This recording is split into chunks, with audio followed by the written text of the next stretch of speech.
আজকে জলসার যোগ্যতম শ্রদ্ধেয় সভাপতি সাহেব, সামনে বসে থাকা ইসলাম দরদি দিন দরদি ভাই ও বাবাজিরা, পর্দানাসীন মায়েরা এবং খালারা, আজকে আমি আপনাদের সামনে কোরআন মাজিদের সূরাতুল ফিল তেলাওয়াত করেছি এবং আল্লাহর নবী মুহাম্মদ সাল্লাল্লাহু আলাইহি সাল্লামের এখানে হাদিস পড়েছি। সে হাদিস এবং সূরাটাকে সামনে রেখে আমি আমার বক্তব্য ইতি করব। আমা তৌফিকি ইল্লা বিল্লাহ। তাই আল্লাহর কাছে দোয়া করি রব্বুল আলামিন আমি যা কিছু বলবো যেন সই হাদিস এবং কোরআন থেকে বলতে পারি এবং তার প্রতি ছোট বড় সকলেই যেন আমরা আমল করতে পারি, তার জন্য আল্লাহ আমাদেরকে তৌফিক দেন। পড়ে আল্লাহুম্মা আমিন। সাথে সাথে আল্লাহ তাবারাক ওয়া তাআলার তারিফ ও গুণগান আমরা করি। যে মহান আল্লাহ তাবারাক ওয়া তাআলা এক বছর পর ঈদুল আজহার নামাজ আদায় করার সাথে সাথে কুরবানি করার তৌফিক দিয়েছেন, আর খুব ভালোভাবে নামাজ আদায় করলাম, কুরবানিও করলাম, আলহামদুলিল্লাহ।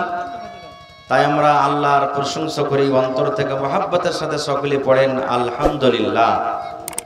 তারপর আমাদের শেষ নবী হযরত মুহাম্মদুর রাসূলুল্লাহ পড়েন সাল্লাল্লাহু আলাইহি সাল্লামের পর অগণন দরুদ শরীফ শান্তির ধারা বর্ষিত হোক, আমিন। আল্লাহুম্মা সাল্লি আলাইহি আল্লাহুম্মা বারিক আলাইহি। ভাই মৌসুম খুব একটা ভালো নাই, অল্প কিছু কথা আপনাদের সামনে রাখবো। আল্লাহ তাবারাক ওয়া তাআলা কোরআন মাজিদে কিছু পাখির জিকির করেছেন। কোরআন মাজিদে কিছু পাখির কথা লেখা আছে। সেই পাখি মানুষকে কি সবক দিয়েছেন এবং সেই পাখি কতটুকু কাজ করেছে, এই সম্পর্কে কিছু কথা আপনাদের সামনে রাখবো। তারপরে দ্বিতীয় পয়েন্ট যেটা আপনাদের আল্লাহর ঘরের জন্য, সেটা আপনাদের কাছে ইনশাআল্লাহ নিব। ভাই আমার, আল্লাহ তাবারাক ওয়া তাআলা কোরআন মাজিদে 114টা সূরা আমাদেরকে দান করেছেন। সেই 114টা সূরার মধ্যে একটা সূরার নাম হলো সূরাতুল ফিল। পড়ালেখা মানুষ যারা তারা জানছেন যে ফিল শব্দের মানে হলো হাতি। ফিল শব্দের মানে হলো কি? হাতি। আমরা ছোট বড় নর নারী সকলেই এই সূরাটাকে পড়ি, মুখস্থি আছে, নামাজে পড়ি, এমনি টাইমে পড়ি। কিন্তু সূরাটা কেন নাজিল হয়েছে, এই সূরাটার অর্থ কি, আমরা সবাই জানি না। थोड़ा आवाज बढ़ाइए, मैकमैन थोड़ा आवाज दीजिएगा भाई, घटा दिए।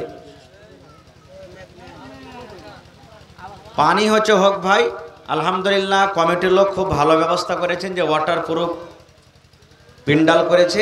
আপনারা যারা বাইরে আছেন ভিতরে চলে এসেন আপনারা, আর নিজের নিজের দানটাকে আপনারা একটা একটা করে এসে লেখা দিয়ে থাকেন, ইনশাআল্লাহ আমি পরে দোয়া করে দেবো। বেশি কথা লম্বা করবো না, 10-15 মিনিট আপনাদের সামনে বলবো। ভাই মুসলমান, তা আমি বলছিলাম যে কোরআন মাজিদ একটা সূরা আছে সূরাতুল ফিল। ফিল শব্দের মানে হলো কি? হাতি। কেন আল্লাহ তাবারাক ওয়া তাআলা এই সূরাটাকে নাজিল করেছেন, এই সূরাটা নাজিল হওয়ার উদ্দেশ্য কি, সময় পেলে আমি পরে বলবো। কোরআন মাজিদের ভিতরে একটা সূরা আছে সূরাতুন নামাল। যারা পড়িতে জানছেন তারা জানেন সূরাতুন নামাল। নামলাতুন মানে হলো চিউটি, পিপিলিকা। ওই সূরাটার ভিতরে পিঁপড়ার কথা আছে। নামাল সূরাতে পিঁপড়ার কথা আছে, পিঁপড়ার জিকির আল্লাহ তাবারাক ওয়া তাআলা করেছেন। এই জন্য ওই সূরাটার নাম হলো সূরাতুন নামাল। এই করে করে করে প্রত্যেক সূরার ভাই আমার শানে নজুল আছে।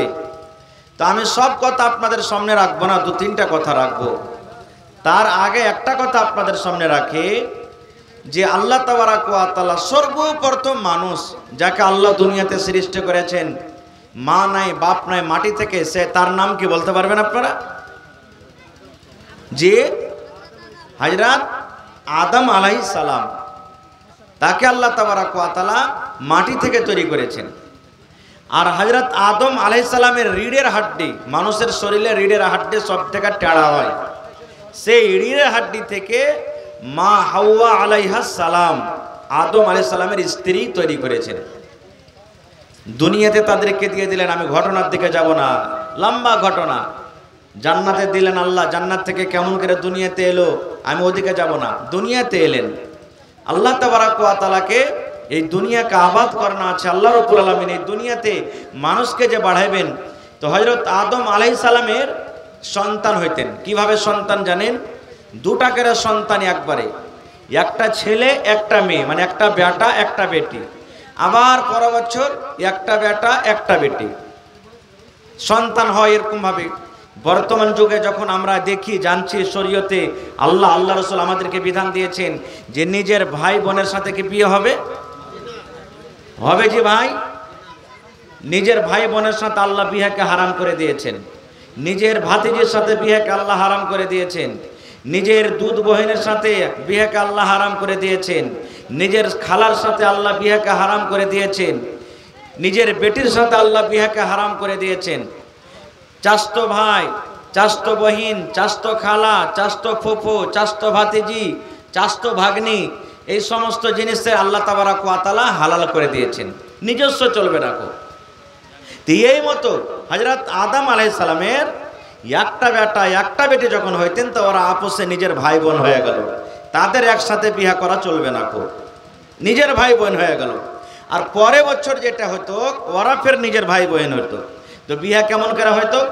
ধরেন এইবারে বেটা বেটি হইলো, তো এই বেকার বেটা পরেকারের বেটি, পরেকারের বেটি এ বেকার বেটা, এইভাবে কিন্তু বিয়ে শাদী হইতো। ভাই মুসলমান, ঘটনা লম্বা, আমি শর্টে বলছি।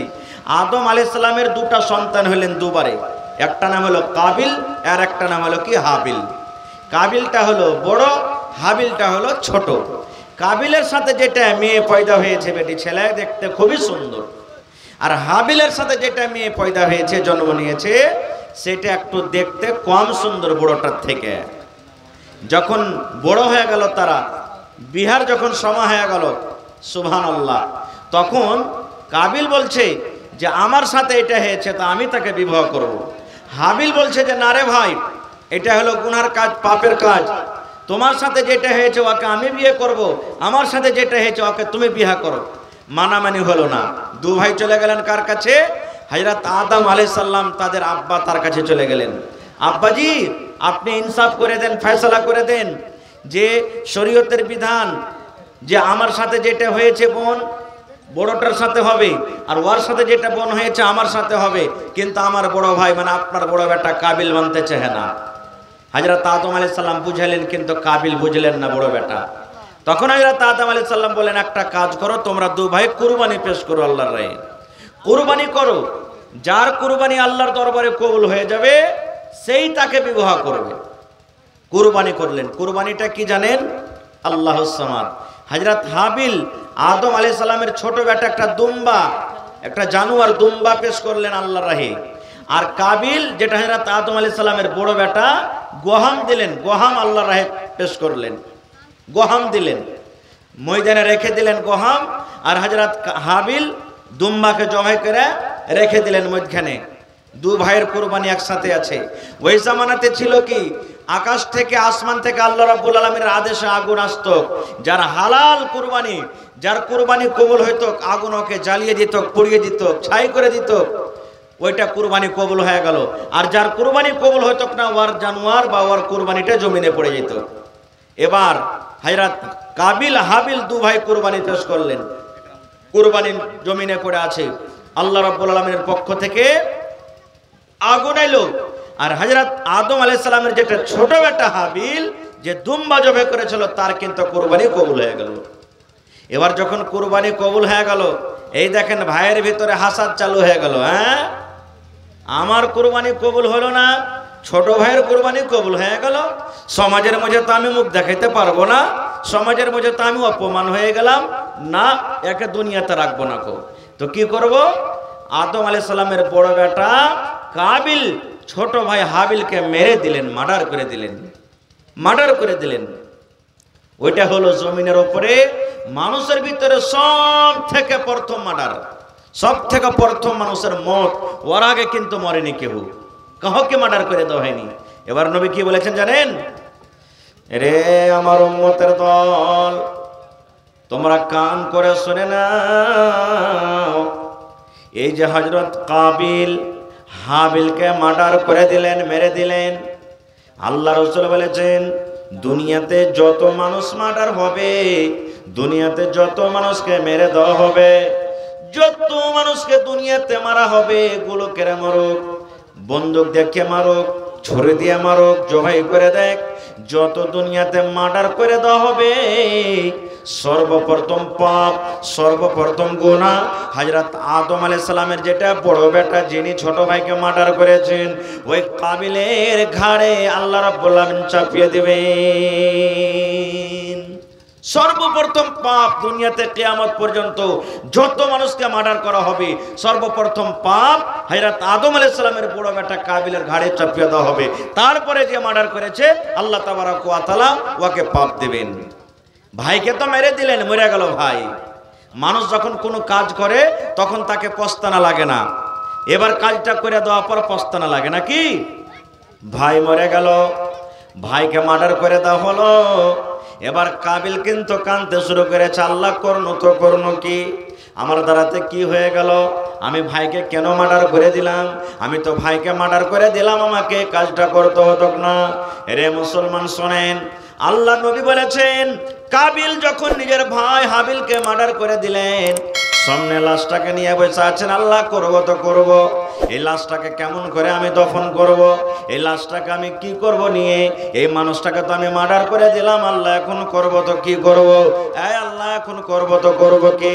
আল্লাহ রাব্বুল আলামিন মানুষকে শেখানোর জন্য, মানুষকে জ্ঞান বুদ্ধি দেওয়ার জন্য আল্লাহ নবী বলেছেন, আল্লাহ রাব্বুল আলামিন কোরআন নিজে বলেন, ওই কাবিল ভাইয়েরকে নিয়ে বসে আছেন, লাশটা সামনে করে বসে আছেন, আল্লাহ রাব্বুল আলামিন কাবিলের সামনে দুটা পাখিকে পাঠালেন, পাখি দুটা যাকে কাক, যাকে আমাদের ভাষাতে কাইয়া বলি কাক, দুটা পাখি জমিনের উপরে এলো, কাবিল ভাইকে নিয়ে বসে আছেন। এবারে পাখি কাক জমিনে এলো, আসার পরে একটা কাক অন্য কাককে লোচেতে লাগলো, মারতে লাগলো। এবার দুই কাক লড়াই করতে লাগলো আপসের মধ্যে, লড়তে লড়তে লড়তে লড়তে মুসলমান একটা কাক অন্য কাককে কিন্তু মেরে দিল, এক কাক অন্য কাককে মার্ডার করে দেওয়া হলো। এক কাক যখন মরে গেল, আবার যে কাকটা বেঁচে আছে নিজের পা দিয়ে হেঁচড়ে হেঁচড়ে হেঁচড়ে হেঁচড়ে হেঁচড়ে নিজের পা দিয়ে জমিনকে খুঁড়ে খুঁড়ে খুঁড়ে ওই যে কাকটা মরে গেছে তাকে কিন্তু দফন করে চলে গেল। সুবহানাল্লাহ। এই কাজটা যখন কাবিল দেখলেন তখন বলছেন যে আল্লাহ, একটা পাখি যখন মার্ডার করে এক পাখিকে ঢাকতে পারে, তা আমি তো মানুষ, কেন আমি তাকে ঢাকতে পারবো না? এই দেখেন, বলার উদ্দেশ্য ঘটনাটা আমার এই যে একটা পাখি দেখেন মানুষকে এত বড় জ্ঞান বুদ্ধি দিয়ে দিলেন যে মানুষকে দফন কেমন করে করতে হয়।